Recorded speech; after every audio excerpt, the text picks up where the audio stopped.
So,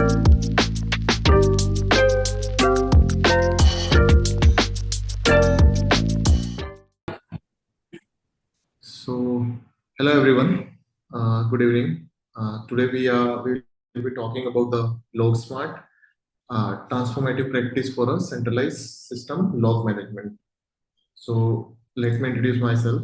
I'm Mahavir Singh, principal engineer at Palibon, and I'm having a 10 plus year of experience in this industry. So, I will start with what is system log and what kind of system logs are there, why what we do with the system log, how we use system log. So first of all, I'll start with what is system log. So any actions or any logs or any event performed by application on a service or a services on the OS, that is we call as a system log. And for now, we will be learning about two types of logs, which one is the system logs and one is the Drupal logs. Why system logs are required? So unified monitoring and troubleshooting, enhanced. Why centralized system log is required is for a unified monitoring and troubleshooting, enhanced security and compliance, simplified data correlation and analysis, real world use cases, and the default path for any log storage for any application is where www log. When you go to Linux systems, this is the location you will find where all the logs get stored for a application. Okay, so we have a two log services available. One is the R syslog and another one is the syslog ng. So R syslog comes with the Ubuntu system with the default installation, and syslog ng, which we will be using for a log transmission and the centralizing our log for today's webinar. So I'll just give us one small example, like why centralized system log required. Any one of you have idea about why we need a centralized log system? If yes, please let me know. If not, I'll continue. So when you have a multiple number of servers configured behind the auto scaling group, so when you guys work with a real time or large application where we have a vertical scaling and horizontal scaling, and for a one application there are a lot of instances are getting launched, and with the using a load balancer it gets managed. And when we use a auto scaling, whenever the peak time or where is a high load on the system or application, at that time multiple instances get launched, and every instance has their own log mechanism. It gets stored in the every instance. But when the application loads, when the peak time is gone, the auto scaling, what auto scaling does is it reduces the number of server. When it reduces the number of server, our log or any issue happen at that point of time, it get removed, and we won't be able to debug it for those instances. So this is the example where we need a centralized log management. So in above scenario, there is no fixed server available at the point of time. In this situation, it becomes very hard to check events log for the past time. If I want to go and check for my application in last 24 hours or last 12 hours, which is the highest which URL is highly triggered, or what is the load may happen on the application. So this is not possible if you are not using a centralized log management system. So to overcome that problem, what we have come up with the centralized system, where what we do, we capture all the logs from a source server and push it to the remote server. With the help of that, we will store all the log, and we can store it for n number of days. We can decide how many days we want to retain that log. We want to delete what time of we want to delete the logs. That is why that's the thing with the centralized log management system. And this is the high level diagram where how the centralized system log works. This is the user. Here it's a load balancer. Load balancer manages multiple servers, server 1, 2, 3, and n number of server. And every server has their own logs. And with the using this centralized system, what we are doing is we are transferring logs from each server to the remote server, and we are storing it in one place, which can be utilized for a future debugging or past debugging. Any issue or anything which we want to debug for the past, that's where the centralized log system works out. Okay, so let's understand the resources. So source server and the remote server. So in the previous example, previous diagram, I showed you the two things, which is the remote server and the.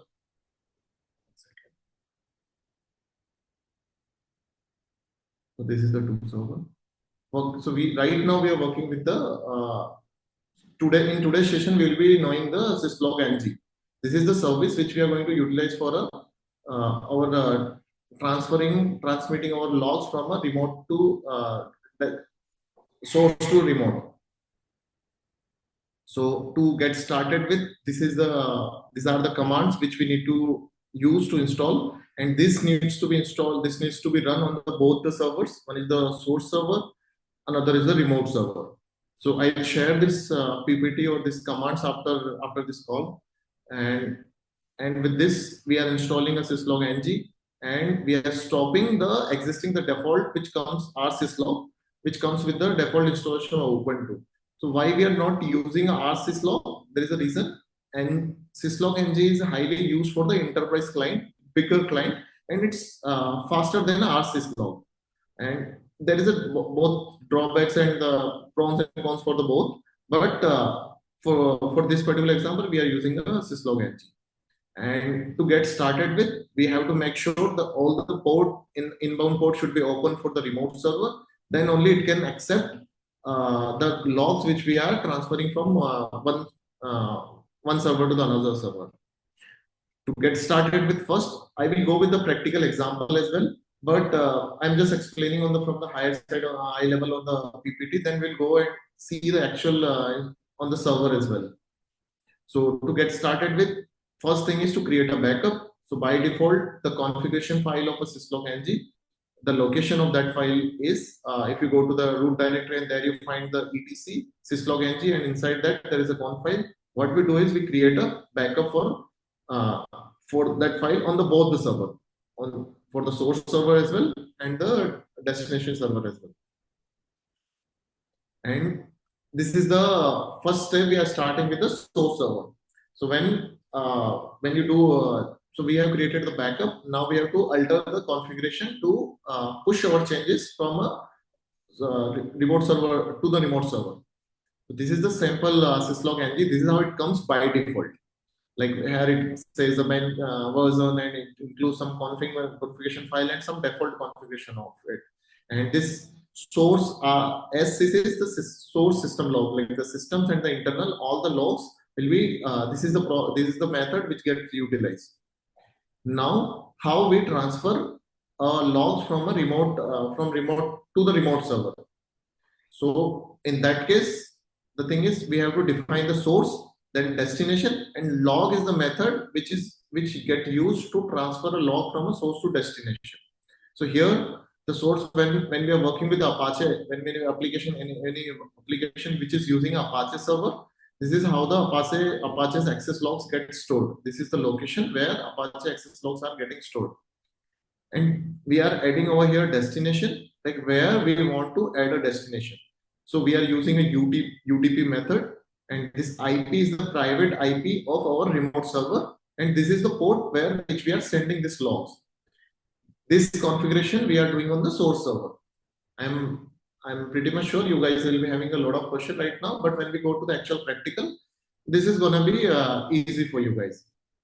So this is the 3 lines for all the type of logs we have to use. We have to define the source, we have to define the destination, and then we have to define the log method which we use for transferring from source to the destination. This is the that first thing which I have done. It is done for all the system logs. But this particular webinar, the additional thing which we are doing for any Drupal based application, the application which is using a Drupal as a CMS. For those, how we can transfer the Drupal logs also to the destination server. So this is how we do it. So we have to add this destination over here. We have to add this filter part where we want to make sure this doesn't get logged into the. We are setting up as a log as a 0. What it does is it adds the filter to save a Drupal logs to the local machine. So by default, Drupal logs doesn't save into the log machine. It gets saved into the Drupal database table. To enable that, we have to add this few lines, which with the help of this, it gets started saving into the files as well. And the in the previous we have mentioned like the log, then source, then filter, then destination. So previously, which we talk about is source and destination. In this, the additional thing is the filter, which we use for storing files from a database to the files. I'll go to the next. That previous configuration which we did is it was all about the source server. Now we are configuring for a remote server. So for the source server, we have added one private IP of a remote server plus one port. So here in the remote server, we have to make sure in which port what data has been sent. So in the remote server, in the first server, we have sent this 34369, this port. We have sent the Apache access log. Here what we have done is we have mentioned source as this one. Whatever comes into this UDP and this port, this we are giving this file name as this, and we are mentioning this as a source. And from this source, we are creating another destination, which we can create our own directory. So there are chances of having a multiple instances like dev server, stage server, and live server. So we can have a separate directory for all. Where and this remote server can be common. It can be used for all the servers like dev server, stage server, and production server. And in this case, we can differentiate with the directory name. Here we can mention a dev server, stage server, prod server, and we can store the all the logs to the particular log file. So here on this port, we are storing the access log, and this is again the log method where we are transferring from a source to the destination. This is the first configuration for the remote server, and same we are doing for a Drupal log as well. Here we are defining the source, destination, and we are transferring from source to the log with the directory name, with the log name. Okay. So this is the and in the syslog ng configuration convert D, if you want to segregate, if you want to have a different file conf file for each type of logs, that also can be doable. But for this webinar, what I have done is I have added all the configuration in the one file itself. Okay, so now once we have transferred the log from to the remote server from a source server, how long we want to keep it? Is it how we rotate the log? So if we keep the rotating off, then this database there are high chances of out of memory thing, like our server gets out of memory. To remove that, what we have to do is we have to rotate the log every time when we so we can set up a log rotate for hourly basis. We can set up for a day basis. We can set up for a weekly basis. There are different things we can do for the log rotation. So you see here, this is the hourly, the rotate 7, the compress. How we are going? What is the method we are going to use for the compress? We have to use the compress, delay compress, ignore missing file. If there is a missing file, we have to ignore those. And don't rotate the empty file. If the file has no data, if there is no size of that particular data, then we don't have to rotate those files. So anyone has a confusion about the log rotation? Like how what is the log rotation? No, I will go next. So here is the explanation of that, which I gave in the previous one itself. So I'll go with this hourly basis. We can set up even that there is a possibility of having a manual, but we can't go and manually rotate the log. So what we do is we set up a cron job in the server cron tab itself. What it does for us is we can set up a timeline, we can give a timeline like how frequently we want to rotate the log. We want a daily or hourly. This is how we can just copy that file and we can run it based on the our requirement.